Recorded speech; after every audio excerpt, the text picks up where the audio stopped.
छत्रपती शिवाजी महाराज की जय भवानी। हर हर हर हर।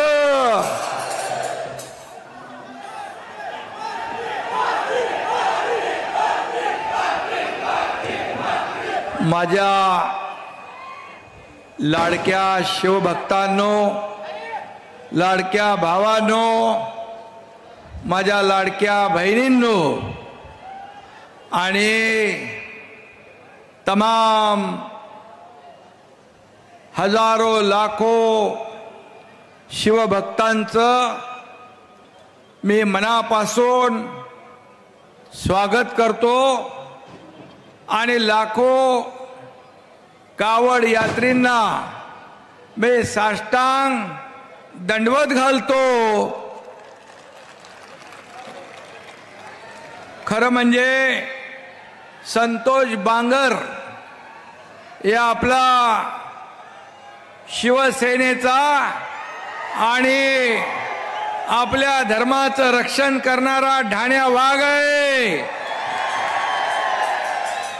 आणि म्हणून त्याने या मराठवाड्यात ही कावड यात्रा सुरू केली। कावड यात्रा आणि खऱ्या अर्थाने पाहिली मला वाटतं 3 वर्षापासून येतोय आणि वर्षागणिक 2016 पासून ही कावड यात्रा सुरू झाली आणि मी मुख्यमंत्री असताना या कावड यात्रेला पहिल्यांदा आलो। त्यावेळेस मी पाहिलं की हिंदुत्वाचा सागर जनसागर वर्षागणिक वाढतोय। खरं म्हणजे हिंदुत्वाची लाट, शिवभक्तांची लाट, शिवभक्तांचा महासागर इथं मला पाहायला मिळाला आणि हे काम संतोष बांगर याच्यामुळे मला हे दर्शन मिळालं। शिवशंभोचं, शिवभक्तांचं आणि किती काही झालं तरी सुद्धा मी या कावड यात्रेला हजेरी लावणार म्हणजे लावणार। संतोषने मला सांगितलं भरपूर पाऊस पडला। मी म्हणालो अरे पाऊस पडला म्हणजे कावड यात्रा इकडे पांगली का काय? पण पाऊस पण पाहिजे होता।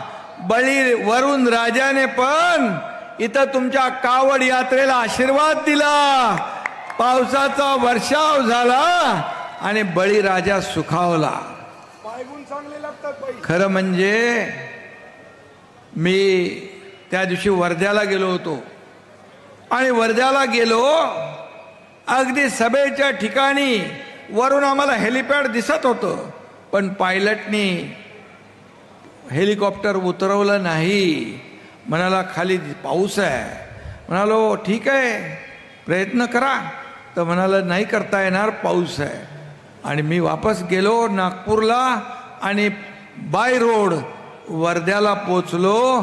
तिथं गेल्यानंतर तिथले सर्व कार्यकर्ते आणि शेतकरी म्हणाले की इथं जर आज पाऊस पडला नसता तर दुबार पेरणीची वेळ आमच्यावर आली असती।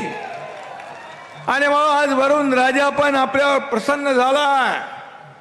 खऱ्या अर्थाने ज्याचं चांगलं काम त्याच्या पाठीशी भोलेनाथ महादेव आणि परमेश्वराची कृपा असते। आणि म्हणून संतोष बांगर यांनी मगाशी सांगितलं की अनेक लोकांना त्यांनी यापूर्वी कावड यात्रेत बोलवलं पण काही लोक कार्यकर्त्यांना नोकर समजतात, कसपटा समजतात, कार्यकर्त्यांना घरगडी समजतात आणि बाळासाहेब कार्यकर्त्यांना सवंगडी समजायचे, सहकारी समजायचे।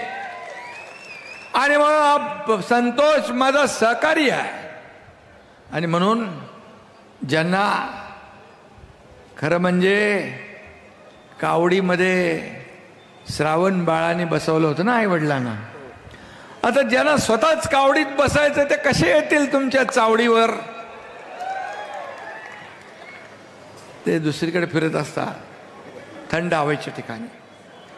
त्यामुळे कार्यकर्त्याची जी भावना आहे, मी मुख्यमंत्री होतो तेव्हाही कार्यकर्ता म्हणून काम केलं, आजही कार्यकर्ता म्हणून काम करतोय, उद्याही कार्यकर्ता म्हणून काम करणार.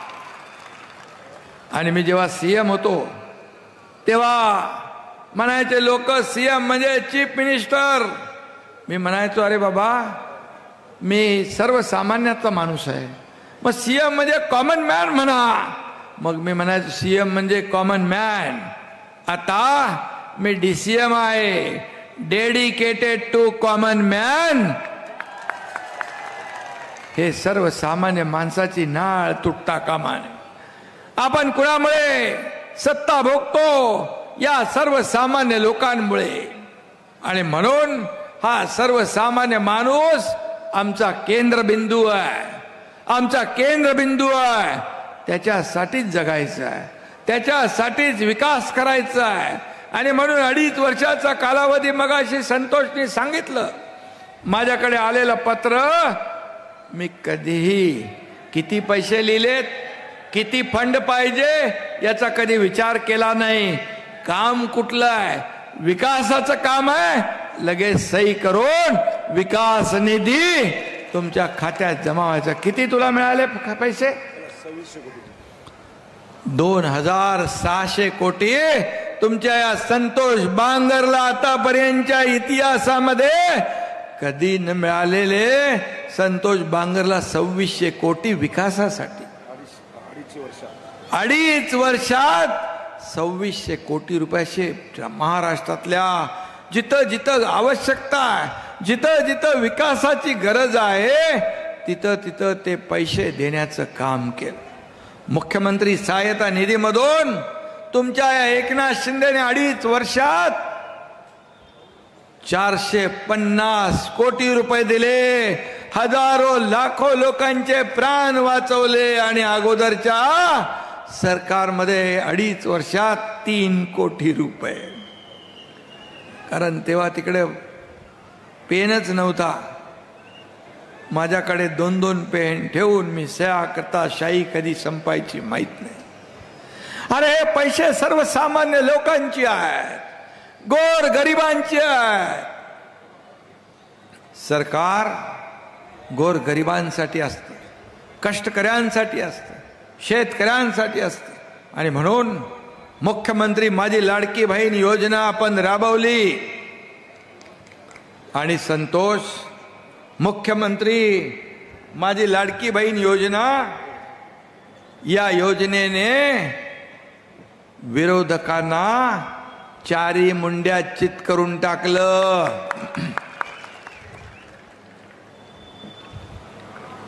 विरोधक म्हणाले लाडकी बहीण योजना चुनावी जुमला आहे. पण हा एकनाथ शिंदे जे बोलतो ते करतो. लाडक्या बहिणींच्या खात्यात पैसे जमा केले. अरे म्हणाले लवकर लवकर काढून घ्या नाही तर सरकार परत घेईल. मग निवडणुकीच्या आचारसंहितेमध्ये हे पैसे अडकवायचे असा त्यांचा डाव होता. मी आचारसंहितेच्या महिन्यांचे पैसे पण त्यांच्या खात्यात आगाऊ जमा केले. आणि लाडक्या माझ्या बहिणींनी त्यांचं मंत्रिमंडळ तयार केलं होतं. त्यांनी कुणाला मुख्यमंत्री, उपमुख्यमंत्री, मंत्री, पालकमंत्री सगळं वाटप झालं. 5 स्टार हॉटेलची बुकिंग झाली. पण माझ्या लाडक्या बहिणींनी त्यांची बुकिंग रद्द करून टाकली आणि त्यांचे मनसुबे धुळीला मिळवले. माझ्या लाडक्या भावांनी पण भरपूर मतांचा वर्षाव केला. लाडक्या शेतकऱ्यांनी, लाडक्या ज्येष्ठांनी, लाडक्या वारकऱ्यांनी, तमाम लोकांनी या महायुतीच्या 2.5 वर्षाच्या कामगिरीवर शिक्कामोर्तब केलं.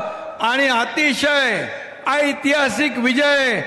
आतापर्यंतच्या महाराष्ट्राच्या इतिहासात 232 जागा महायुतीला कधी मिळाल्या नव्हत्या. 232 जागा मिळाल्या. आता दुसरी इनिंग आमची सुरू आहे. देवेंद्रजी आणि आम्ही टीम म्हणून काम करतोय. या राज्याला पुढे नेण्याचं काम आपलं करायचं आहे. सोन्याचा चमचा घेऊन जन्माला आलो नसलो तरी या महाराष्ट्रातल्या तमाम जनतेच्या आयुष्यात जीवनामध्ये सोन्याचे दिवस आणण्याचा प्रयत्न आम्ही करणार. हा आमचा अजेंडा. खुर्ची आमचा अजेंडा नाही. खुर्चीसाठी बाळासाहेबांचे विचार कोणी तुडवले, बाळासाहेबांचे विचार कोणी सोडले, हिंदुत्वाचे विचार कोणी सोडले. आणि म्हणूनच संतोष हा हिंदुत्वाचा जागर बघण्यासाठी त्याला हिम्मत लागते, धाडस लागते, त्याला मोठं मन लागतं. आणि म्हणून हा इथं आल्यानंतर हिंदुत्वाचा जागर पाहायला मिळाला. कारण हे हिंदुत्व, हा भगवा, हा महादेवाचा शिवशंभोचा सर्व हा शिवभक्त, त्याचं दर्शन घ्यायला पण नशीब लागतं. आणि म्हणून संतोष म्हणाला ते बरोबर आहे. ज्याने या कावड यात्रेकडे पाठ फिरवली त्याचं सगळं पालतं झालं. आणि म्हणून आज या राज्यातल्या लोकांनी, महाराष्ट्रातल्या तमाम जनतेने, आम्ही जेव्हा उठाव 2022ला केला त्यावेळेस हा संतोष बांगारला एक फोन केला मी. अरे तू सच्चा बाळासाहेबांचा कार्यकर्ता, हिंदुत्वाचा कार्यकर्ता, भगव्याचा शिपाई आहे. लगेच काही बोलला नाही, मागचा पुढचा विचार केला नाही, माझ्या सोबत आला. आणि म्हणून या महाराष्ट्रामध्ये 50 आमदार या एकनाथ शिंदेवर विश्वास ठेवून आपण ऑपरेशन तख्ता पलट करून टाकलं. सर्वसामान्य लोकांच्या मनातलं सरकार आणलं, सर्वसामान्य लोकांच्या मनातलं सरकार आणलं. कारण हा एकनाथ शिंदे शब्द देतो, तो शब्द पाळतो, हा विश्वास सगळ्यांना. कुठला तरी डायलॉग आहे ना, एक बार मैंने कमिटमेंट कर दी तो फिर मैं खुद की भी नहीं सुनता. तसाच हा एकनाथ शिंदे पण आहे. बाळासाहेब सांगायचे, आनंद दिघे साहेब सांगायचे, शब्द देताना एकदा नाही 10 वेळा 100 वेळा विचार करा, पण शब्द एकदा दिला की मागं फिरणं नाही. हा शब्द एकनाथ शिंदेचा. आणि म्हणून जे जे आम्ही बोललोय या लाडक्या बहिणींना मी सांगू इच्छितो, ही लाडकी बहीण योजना कुणीही किती आरोप करू दे, खोट्या अफवा पसरवू दे, पण लाडकी बहीण योजना कधीही बंद होणार नाही. माझे लाडके शेतकरी आहेत, त्यांनाही जे आम्ही वचन दिलंय ते आम्हाला माहित आहे. ज्येष्ठांसाठी योजना असेल, माझ्या लाडक्या भावांसाठी योजना असेल, लेक लाडकी लखपती योजना असेल, या सर्व योजना टप्प्याटप्प्याने आम्ही पूर्ण करणार. प्रिंटिंग मिस्टेक आम्ही म्हणणार नाही, चुनावी जुमला आम्ही म्हणणार नाही. मला आठवतंय एकदा काँग्रेस सरकारमध्ये वीज बिल माफ करतो म्हणून निवडून द्या म्हणाले. निवडून आल्यानंतर धडाधड विजेची बिलं सोडली, शेतकऱ्यांना वीज बिल भरायला लावलं. पण आपल्या सरकारने 7.5 HP मोटर पंपाची वीज बिल माफ करण्याचा निर्णय घेतला. आता 10% विजेचं बिल कमी करण्याचा निर्णय आपल्या महायुती सरकारने घेतला. आणि म्हणून मी आपल्याला एवढंच सांगतो की ज्यात हा आमदार कसा असावा. आमदार तर 2600 कोटी रुपये 2.5 वर्षात काम केलंच, परंतु आपली संस्कृती, आपली परंपरा, आपला धर्म, हिंदुत्व वाढवण्याचं, जागवण्याचं काम हा तुमचा संतोष बांगर करतो, याचा मला सार्थ अभिमान आहे. आणि म्हणून मध्ये मध्ये कधी कधी तो रागापोटी काहीतरी करायचा.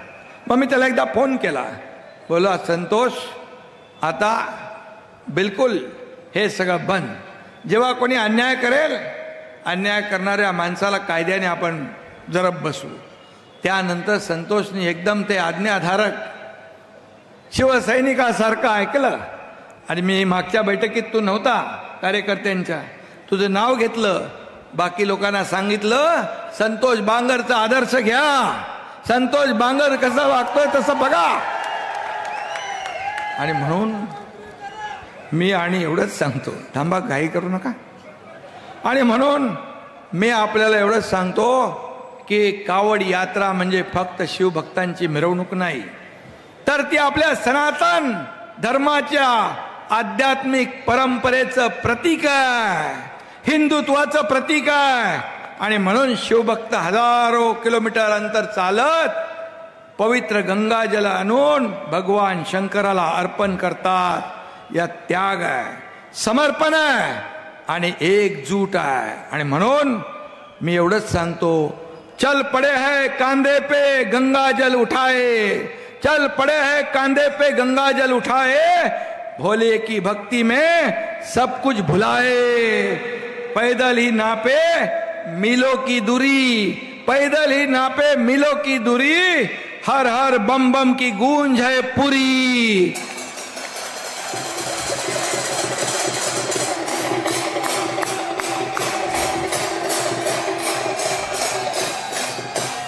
आणि म्हणून हे महादेवाचा उत्सव आहे, महादेवाचा उत्सव.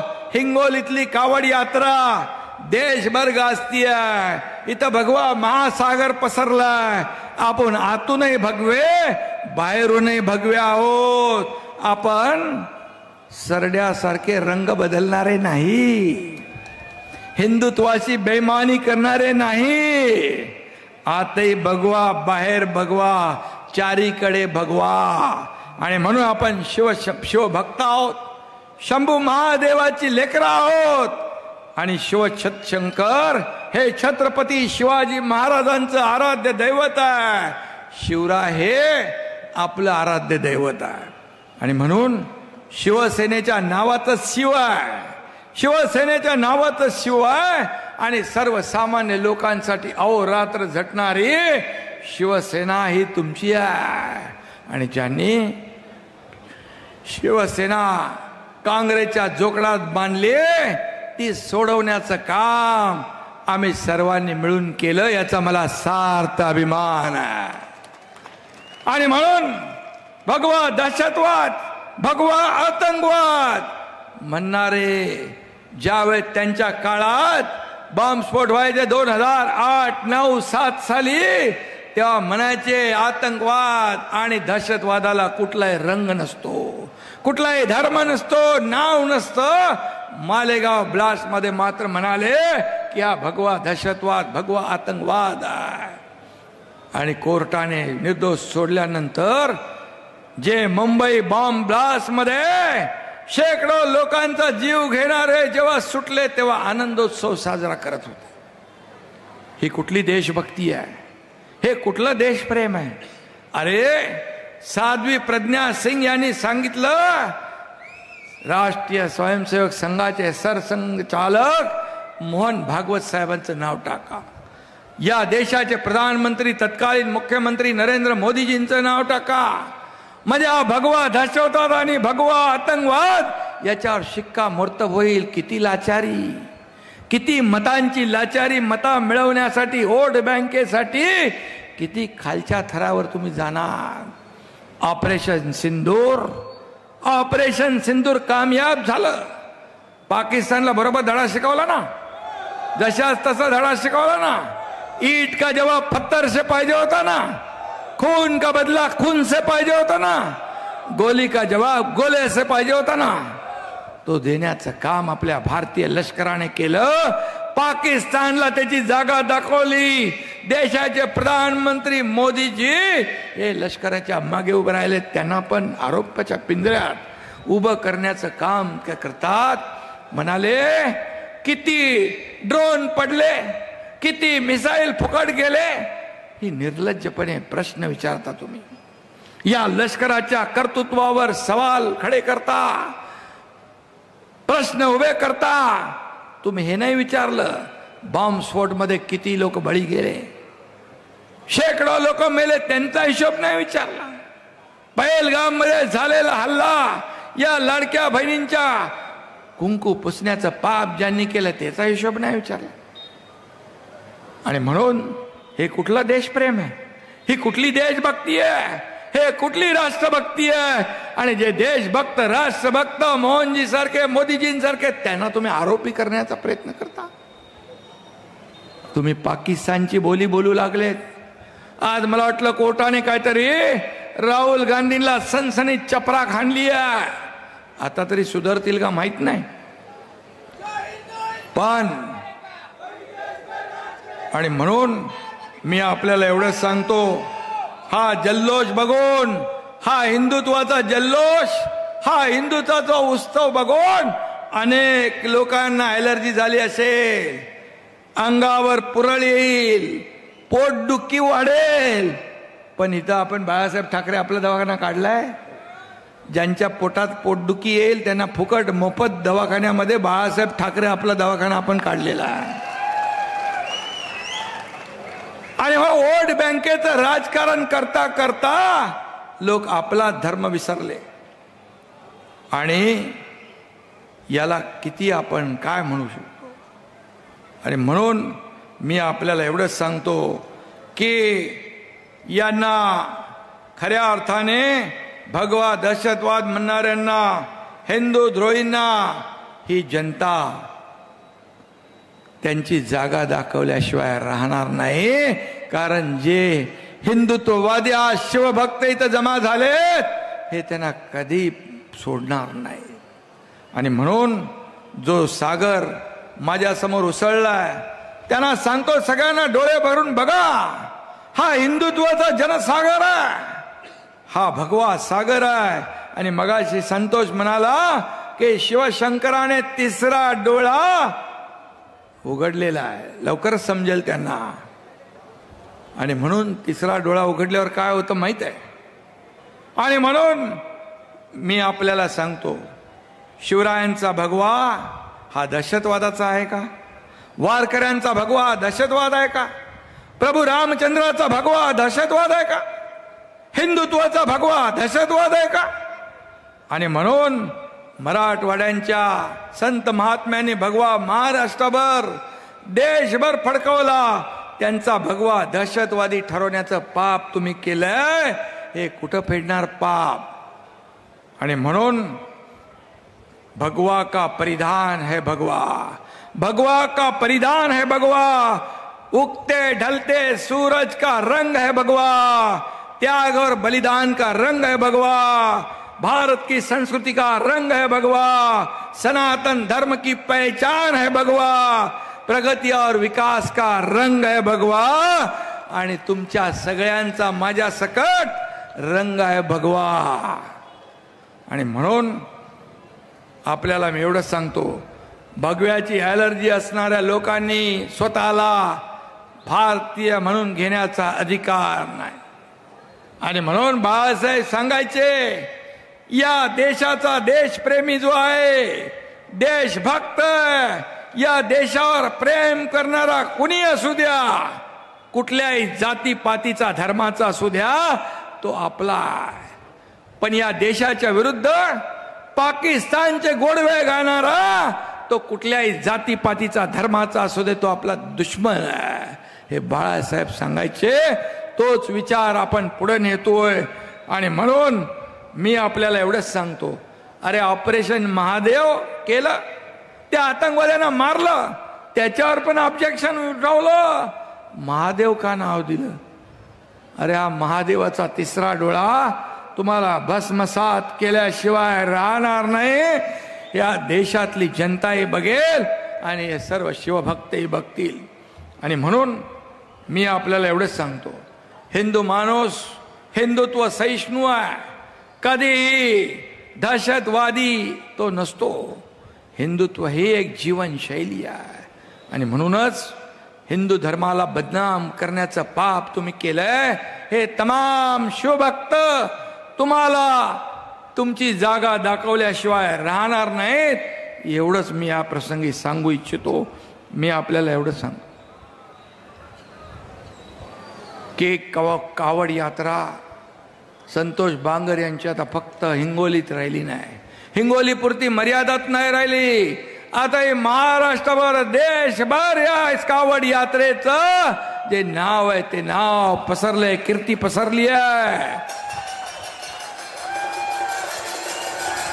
एवढे हजारो लाखो लोक, एवढ्या किलोमीटरच्या लांब लांब रांगा आपण पाहिल्या. भर पावसामध्ये देखील एकही शिवभक्त हटला नाही. याला म्हणतात खरा शिवभक्त, खरा हिंदुत्ववादी आणि म्हणून खरा देशभक्त. आणि म्हणून मी आपल्याला एवढंच सांगतो की ही आपली संतांची भूमी आहे. आज महाराष्ट्र ही संतांच्या भूमीची ओळख आहे. या ठिकाणी संत नामदेव, संत ज्ञानेश्वर, संत तुकाराम या संतांनी भक्ती मार्गाची शिकवण दिली. तोच मार्ग आपण चोखाळतोय. आणि म्हणून संतोष बांगर आता या सर्व कावड यात्रेमुळे आणि तुमच्या सर्वांच्या सहकार्यामुळे, चांगल्यांच्या साथी संगतीमुळे या ठिकाणी कधी आपण सांगतो की राजकीय अधिष्ठान हे धार्मिक आणि आध्यात्मिक अधिष्ठानापेक्षा खाली असतं. राजकीय अधिष्ठानापेक्षा धार्मिक आणि आध्यात्मिक अधिष्ठान केव्हाही वर असतं, हे मानणारे आपण लोक आहोत. आणि म्हणून संतांची परंपरा, त्यांचं संतांचं शिकवण, वारकऱ्यांची शिकवण आपण पुढे घेऊन चाललोय. आणि म्हणून पुन्हा एकदा मी एवढंच सांगतो, या महाराष्ट्राची, या मराठवाड्याची, या हिंगोलीची, या आपल्या सर्वांची या ठिकाणी सर्व काळजी चिंता मिटू द्या. तुमच्या सर्वांच्या जीवनामध्ये चांगले दिवस, सुखाचे, समृद्धीचे, आनंदाचे येऊ द्या. हीच मी महादेवाकडे प्रार्थना करतो, ईश्वराकडे प्रार्थना करतो.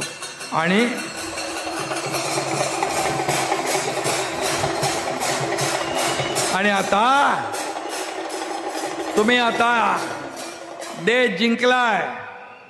या ठिकाणी देश जिंकला आपण महायुतीने, राज्य जिंकलं.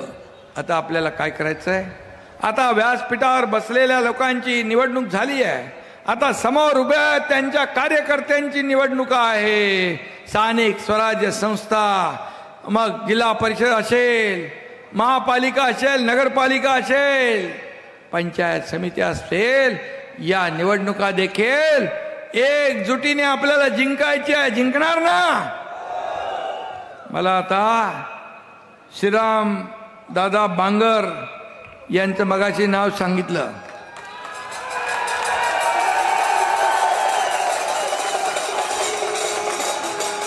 मग भगवा फडकवणार की नाही? फडकवणार? हात उंच करून दाखवा.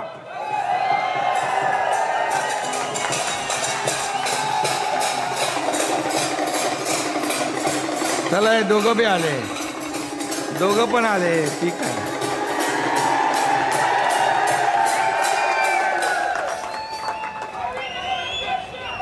तुम्हाला खूप खूप शुभेच्छा. श्रीराम दादा तुम्हाला शुभेच्छा, संतोषला शुभेच्छा दिलेल्याच आहेत.